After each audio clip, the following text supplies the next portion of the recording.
The first thing you learned on the job as a hollower was to never trust your eyes. Nash, of course, had a different way of saying it. All sorcery is half illusion. The other half, unfortunately, was blood-soaked terror.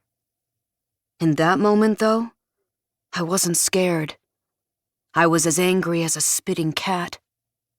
They'd left me behind. Again.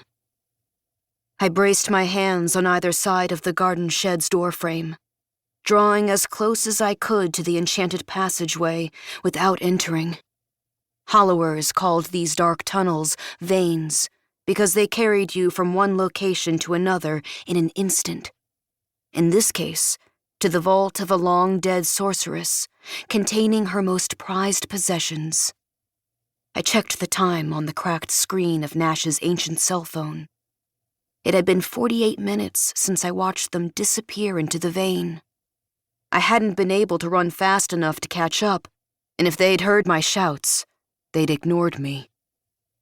The phone screen blinked to black as the battery finally croaked. "Hello?" I called, fiddling with the key they'd left in the lock. One of the sorceress's finger bones dipped into a bit of her blood. "I'm not going back to camp, so you may as well just tell me when it's safe to come in. Do you hear me?" Only the passage answered, breathing out whirls of snow. Great. The sorceress Edda had chosen to put her collection of relics somewhere even colder than England in the winter. The fact that Cabell and Nash weren't answering had my insides squirming. But Nash had never been deterred by the promise of danger, and he was about to discover I wouldn't be deterred by anyone, least of all my rotten bastard of a guardian. "Cabell?" I said, louder this time. The cold gripped my words, leaving white streaks in the air. A shiver rippled through me. "Is everything all right? I'm coming in whether you want me to or not." Of course, Nash had taken Cabell with him. Cabell was useful to him. But if I wasn't there, there was no one to make sure my brother didn't end up hurt, or worse. The sun was shy, hiding behind silver clouds. Behind me, an abandoned stone cottage kept watch over the nearby fields. The air was quiet, which always stirred up my nerves. I held my breath, straining my ears to listen. No humming traffic, no drone of passing airplanes, not even a chirp from a bird.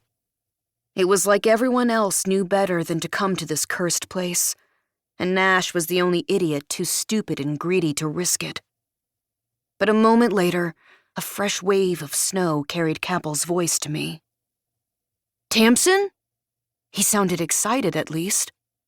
"Watch your head as you come in." I plunged into the vein's disorienting darkness. Outside was nothing compared to the barbed cold that wrapped around me now, knifing at my skin until I couldn't draw breath. In 2 steps, the round doorway at the other end of the vein carved itself out of the black air. In 3, it became a vivid wall of ghostly light. Blue, almost like... I glanced down at the broken chunks of ice scattered around the doorway, at the swirling cursed sigils carved into them. I turned, searching for Cabell, but a hand caught me, stopping me in my tracks. "I told you to stay at the camp." With his headlamp on, Nash's face was in shadow, but I could feel the anger radiating from him like the warmth from his skin. "We'll have words about this, Tamsin." "What are you going to do? Ground me?" I asked, riding high on my victory. "Perhaps I will, you wee fool," he said. "Never do anything without knowing the cost." The light from his headlamp danced over me, then swung upward,